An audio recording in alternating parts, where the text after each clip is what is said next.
Okay, sa mga nalilito, ganito ang gagawin natin para mag-prove. For example, meron tayo dito JL equals ML. This one. Para hindi kayo mahirapan, try nyong illustrate. Try nyong i-illustrate kung ano yung itsura niya dun sa figure. So, JL equals ML. Lagay lang natin ganyan. And then, angle JLK is congruent to angle MLK. Pwede tayong gumawa ng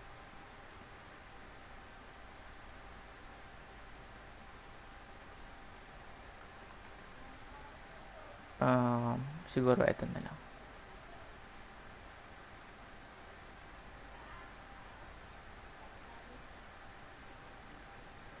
Okay. So, para hindi kayo malito, let's go back to our example. Yung JL ko is congruent to ML, of course. And the reason behind it is is because it's given. Naglagay ako dito ng side para sa sarili ko, para hindi ako malito. And then I'm gonna write here, angle JLK is congruent to angle MLK.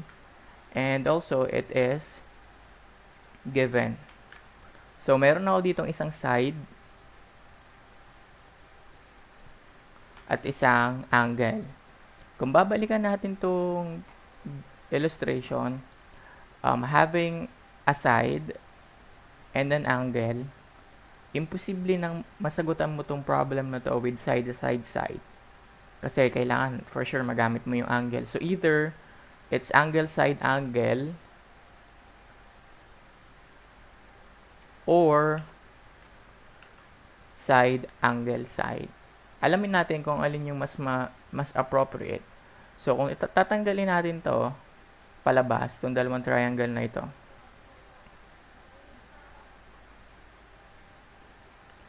Ito na yung mga available sides na meron tayo na congruent. Itong side na ito at saka itong side na ito.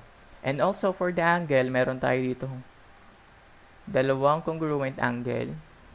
Now, manonotice nyo na itong side na ito at saka itong side na ito ay iisa, and that is side KL.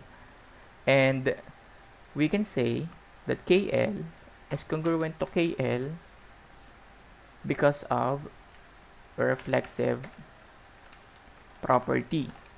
And that is a side, meaning we have two sides and an angle, which will prove that the two triangles, triangle JKL is congruent to triangle MKL, and the reason behind it is side angle side congruence postulate. So you may have as much as 7, 5, 3, wala namang problema doon. Pero there are items na easily proven with 4 lines.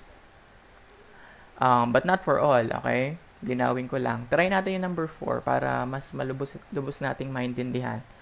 Let's have here given AB is congruent to AE. That is a side which is given. Also, I have here BC, which is congruent to ED. That's also given.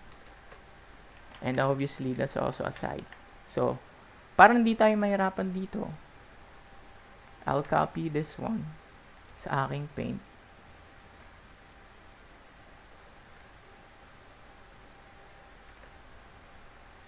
Tapos, dito natin siya gawan ng illustration. Okay, so, ang sabi kanina, AB is congruent daw to AE. That's the first side. Meron din tayong BC, which is congruent, iba pala yung kulay.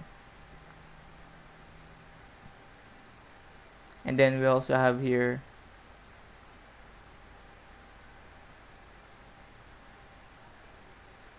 BC, palitan lang natin ito ng kulay, gawin natin BC, is congruent to ED, which is also given. Ang gusto kong makita nyo dito na idea is that this triangle ABE,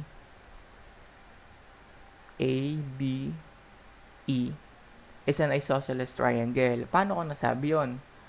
Meron ako ditong dalawang side na equal, and we all know kapag ganito yung triangle, this is an isosceles triangle, which will prove na this angle right here and right here are congruent angles. So, pwede nating sabihin dito na angle B and angle E are congruent because of reflexive property.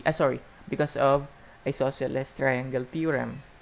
So, angle B is congruent to angle E, and it's because of isosceles, paano ba spelling nun? Isosceles triangle theorem. So, that is an angle. Balikan natin tong figure. Meron na ako ditong angle na congruent sa isa't isa. Alin ba yung mga triangles na pinuprove ko dito? ABC. So, that triangle is this triangle. And then I also have here AED. That triangle is this triangle. So, I think enough na yung data ko para ma-prove na yung dalawang triangles are equal because I have here a side, an angle, and another side, which is congruent to the corresponding sides and angle of the other triangle, which are side, angle, and side. So we can write here as the fourth line, triangle ABC is congruent to triangle AED, and that's because of side, angle, side congruence postulate. I-try naman natin tong number 5.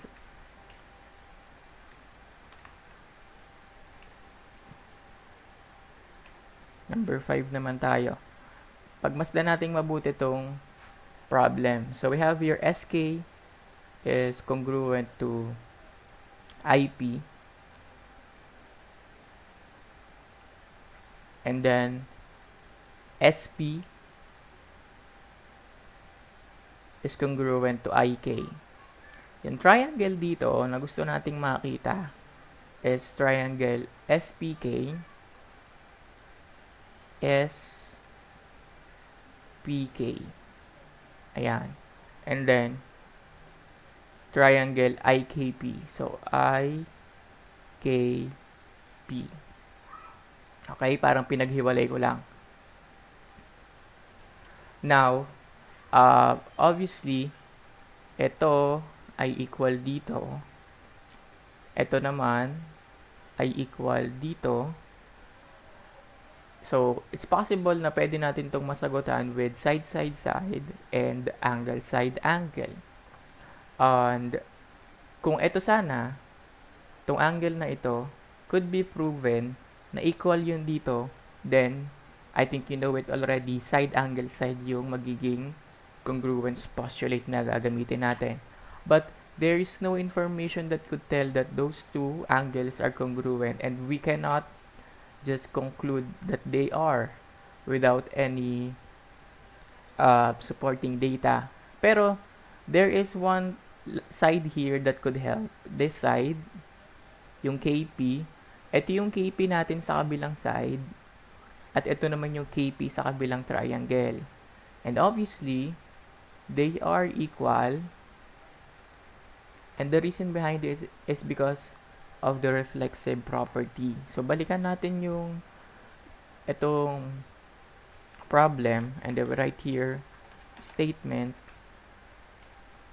reason, number 1, SK is congruent to IP. It's given, and this is a side. Number 2, SP is congruent to IK. This is also a given, and this is a side. Number 3, KP is congruent to KP, and that is because of reflexive property, and which is also a side. So, number 4, since meron na tayong tatlong side, 1, 2, and 3, it's enough already to conclude that the two triangles, which are triangle SKP is congruent to IKP because of side-side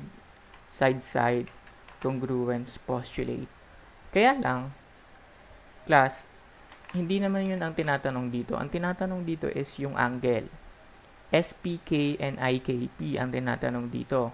Balikan natin tong illustration. This is the triangle SPK and this one is the triangle IKP. Meron sa libro nyo tinatawag na CP-CTC. Ibig sabihin nun, corresponding parts of congruent triangles are congruent. So, kung na-prove mo na itong triangle na ito at saka itong triangle na ito ay congruent, okay? Ibig sabihin, lahat ng corresponding sides niya at angles ay congruent na din. So, madali na nating mapuprove na yung angle SPK, which is this angle, at saka yung angle IKP, which is this angle, is equal because of CP-CTC. So, number 5, angle SPK is congruent to angle IKP because of CP-CTC. And yun, ganun lang siya kadali. Hindi siya masyadong mahirap. Sana magawa nyo din to. Thank you.